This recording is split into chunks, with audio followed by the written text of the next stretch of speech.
আসসালামু আলাইকুম এভরিওয়ান। আপনারা সবাই কেমন আছেন? আশা করি আল্লাহর অশেষ রহমতে খুব ভালো আছেন। আলহামদুলিল্লাহ, আমিও ভালো আছি। তো আজকের recipe Ramzan special potato nugget. আমরা তো আলু দিয়ে অনেক রকমের রেসিপি খেয়েছি, আজকে না হয় আলুর নাগেটটাই খাবো, তাই না? তো আলুর নাগেট বানানোর জন্য আমি প্রথমেই যেখানে একটা বড় সাইজের আলু সিদ্ধ করে নিছি। এখন এখানে দিয়ে দিব যে একটা পেঁয়াজ এইভাবে কুচি করে নিছি। বিসমিল্লাহির রহমানির রহিম। এখন দিব এক মুঠো ধনে পাতা কুচি। আজকের এই রেসিপিটা ইফতারে জাস্ট জমে যাবে।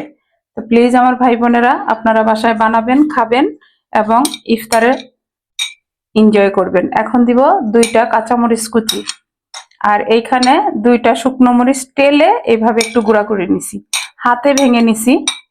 এই পর্যায়ে দিব আমি স্বাদ মতো লবণ, সামান্য একটু দিব বিট লবণ। বিট লবণটা দেওয়ার চেষ্টা করবেন, তাহলে এই রেসিপিটা খেতে অনেক টেস্টি হয়। এখন দিব 1 চামচ চাট মশলা, হাফ চামচ দিব আজওয়াইন। আজওয়াইনটা দেওয়ার কারণ হলো, আজওয়াইন দেওয়া থাকলে সেই জিনিসটা আর পেটে কোনো সমস্যা করে না। তো আপনাদের হাতের কাছে যদি থাকে এই আজওয়াইনটা দিয়ে নিবেন। এখন প্রথমে আমি এগুলো একসাথে চটকে মেখে নিব। আমরা চাইলে এই পটেটো নাগেট বা আলুর নাগেট আমরা ফ্রোজেন করেও কিন্তু রাখতে পারবো। আমি দুটোই দেখাবো, আপনারা চাইলে ফ্রোজেনও করে রাখতে পারবেন। একেবারে মিহি করে মেখে নিব, আলুটার যেন কোনো দানা দানা না থাকে। এই পর্যায়ে দিয়ে দিব আমি এই যে 3 চামচ বেসন, আর দিব 3 চামচ কর্নফ্লোর। আবার এটাকে ভালোভাবে মিক্স করে নিব। মাখানো হয়ে গেল। এখন লাগবে আমার জিপলক ব্যাগ একটা, নিয়ে নিলাম। দেখতে অনেক লোভনীয় হয়। এখন এই আলুর মিশ্রণটা আমি এই জিপলক ব্যাগে ভরে দিব, যে এইভাবে। এখন এইরকম একটা বেলুন নিয়ে এটাকে আমি সমান করে দিব।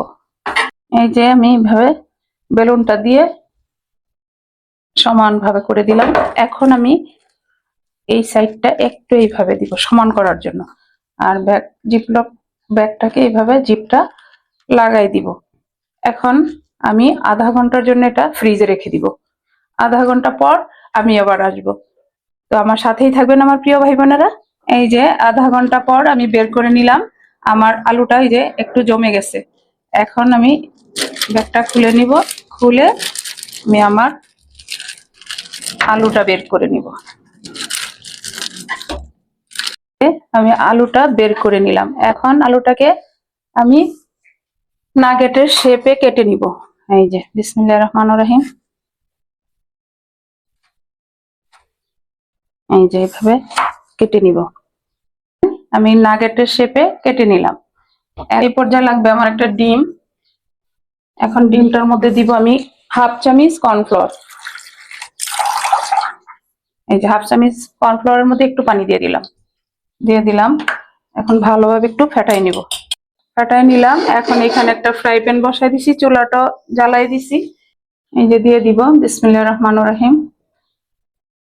এই যে তেলটা গরম হওয়ার জন্য দিয়ে দিলাম। এখন এই যে এখানে আমি ব্রেড গাম নিয়ে নিলাম। আর এই যে আমি আমার আলুর নাগেটটা এখন এই ডিমের চুবিয়ে তারপর আবার ব্রেড গাম দিয়ে রেডি করে নিব। এখন আপনারা যদি ফ্রোজেন করতে চান, এই যে এইভাবে রেখে দিবেন, জিপলক ব্যাগে হোক বা কোনো বক্সে হোক, ভরে রেখে দিবেন। যখন লাগবে তখন আপনারা আবার এটাকে বের করে ভেজে নেবেন। এই যে আমার তেলটা অলমোস্ট গরম হয়ে গেছে। এখন আমি আমার পটেটো নাগেট গুলো দিয়ে দিব বিসমিল্লাহির রহমানির রহিম। আর চুলা আঁচটা কিন্তু মিডিয়াম টু লো এর মাঝামাঝি রাখছি। উল্টে পাল্টে শুধু ভাজার পালা। দেখেন মাশাআল্লাহ, আমার প্রিয় ভাই বোনেরা এই রমজানে অবশ্যই এই রেসিপিটা রাখবেন। এই যে আলু দিয়ে তো আমরা অনেক রকমের খাবার খাই, এই কথাটা কিন্তু আমি প্রথমেও বলছি, আবারও বললাম, এই রেসিপিটা করে খেয়ে দেখতে পারেন। আশা করি নিরাশ হবেন না, অনেক ভালো লাগবে। আর এই নাগেট গুলো ভাজা কিন্তু একেবারে চট জলদি হয়ে যায়। এই যে দেখেন ভাজাটা হয়ে গেল। এখন আমি নামাই নিব। দেখেন মাশাআল্লাহ মাশাআল্লাহ, এই যে হয়ে গেল আমার পটেটো নাগেট। দেখেন মুচমুচি।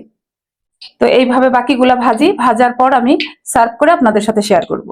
এই যে দেখেন, মাশাল্লাহ মাশাল্লাহ হয়ে গেল আমার পটেটো নাগেট বা আলুর নাগেট। দেখেন, কেউ বুঝতেই পারবে না যে এটা আলুর নাগেট। এই যে দেখেন তো, একেবারে কি বোঝা যায়? কিছুতেই বোঝা যায় না। তো এটা তো আমরা অবশ্যই রোজার ইফতারে রাখতে পারি, তাই না? কে কে বানাবেন আর রাখবেন অবশ্যই আমাকে কমেন্টসে জানাবেন।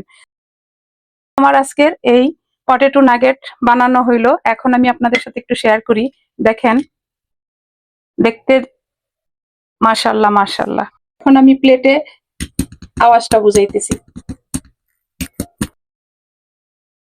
এখন আমি এই নাগেটটাকে একটু ভাঙবো, ভেঙে আপনাদের সাথে শেয়ার করি ভিতরটা কেমন। এই যে দেখেন, মাশাল্লাহ মাশাল্লাহ।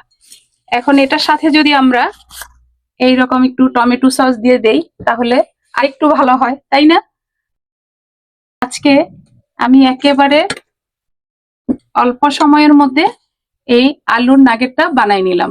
তো এখন এই ভাঙা নাগেটটা আমি যদি এখানে শেয়ার করি আপনাদের সাথে তাহলে আরো ভালো লাগবে, তাই না? তো যাই হোক, এই রমজান স্পেশাল ইফতারের জন্য আমি বানাই নিলাম আলুর নাগেট বা পটেটো নাগেট। তো আজকে আমার পটেটো নাগেটটা বানানো হয়ে গেল।